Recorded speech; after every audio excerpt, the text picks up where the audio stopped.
and then after the wrap, I bet you can't hear nothing. I bet you can't hear nothing.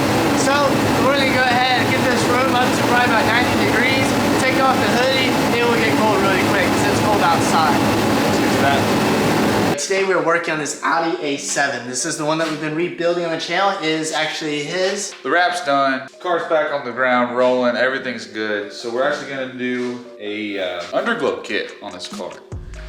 Now, I actually was a fan, you know, going back all the way to, you know, Fast and Furious, but it's starting to come back. So I was like, what better car to put it on than this soon-to-be show car? It was crazy. I was driving home from work today. Just want to mention it.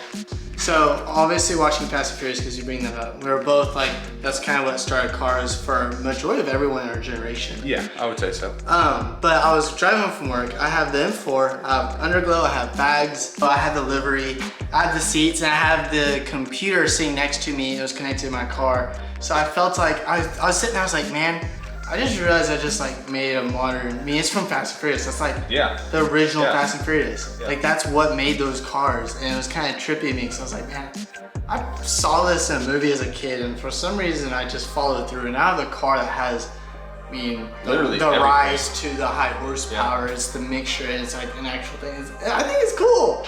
I think it's sick. I never noticed it until today. Today was the first time I realized that I built a car that would be out of the Fast and Furious scene, like the original one. Yeah. It's crazy to me. The bug. There's a bug in here. Let's get this underglow done so the exterior of this car will be just completed. And then all we have left is the interior. So just stay. Headliner and A pillar, B pillar, C pillar. And that's pretty much it. That'd be the whole interior back together. Oh, trunk liner. And since the subwoofer got crushed in this car, we're actually gonna do a subwoofer edition as well. It's a 10-inch kicker.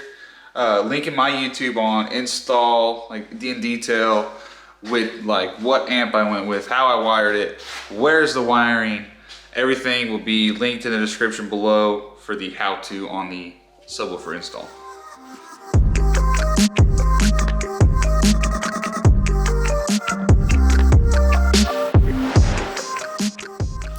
All right, we are underneath the car and we're actually finishing up the bottom. So all these lights are actually attached from the front, middle, rear. They actually aren't attached on both sides though. So we had to slither it through some of the under tray, and then over here in the bracket, it's like zip tied. Then towards the front, it's actually going behind the heat shield above the subframe right there, so it clears everything. And then it runs across. This is the steering. It has a cut pretty quick because I didn't have enough slack. This is a really long car, so I didn't have a crazy amount of slack, so it cut straight through. And there's the front lip, and it's underneath the front lip all the way to the middle, which they're actually pretty close, so there shouldn't be that much ground being not being covered. Like my Underglow, it has a big gap in the front. It doesn't look like the two lights are actually attached. On this car, it should look more attached. And then Chance is over here, just finishing up the rear end, and it's time to actually put a fuse on this and connect it to the battery when we're done. So we then ran it through here in the trunk area. This is gonna be moved eventually. So he has bumper side extensions coming in, and that's where we're gonna stick it. So for now, we just went ahead and ran it into the trunk so that we're not wasting it and having to worry about it falling down. Because what we were sticking on was the frame and just wasn't sticking very well to the frame. But how you connect this up to your car is you can use a fuse. Here's the main box that the kit comes with, and this is where it splits. You have left and right, basically, it doesn't matter, but those connect to the lights that run underneath the car. The other side runs and ends up splitting, so then you'll have a negative, which is that clear one right there, and then you'll have the positive, which is actually plugged in here. So now it starts to connect to the car. They should 100% be active and they will work, but we're gonna go lower the car so that we can see what it looks like. Underglow is actually completed, so it's really easy to install as I just showed you. We're gonna go ahead and turn off the lights. This is the mobile app. And again, you download this mobile app because of that little box that the two light strips connect to. They have a little barcode on it that you can scan. But check this out. This is the app. You can change any color You also have modes, and there's like 200 to pick from. 210? 210, that's so crazy. Yeah. You can change the speed to it, the brightness, and a few other like detailed settings. You can see how well the frame rate is, or how fast and smooth it is.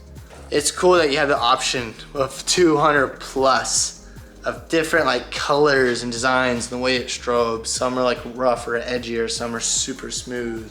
This is the second time we've installed Underglow and it looks just as good. I just want to sit here and admire the car all night, but it is time to wrap it up. Be sure you like this video, push that subscribe, and leave us any comments down below because I'd be more than happy to answer any questions that you have.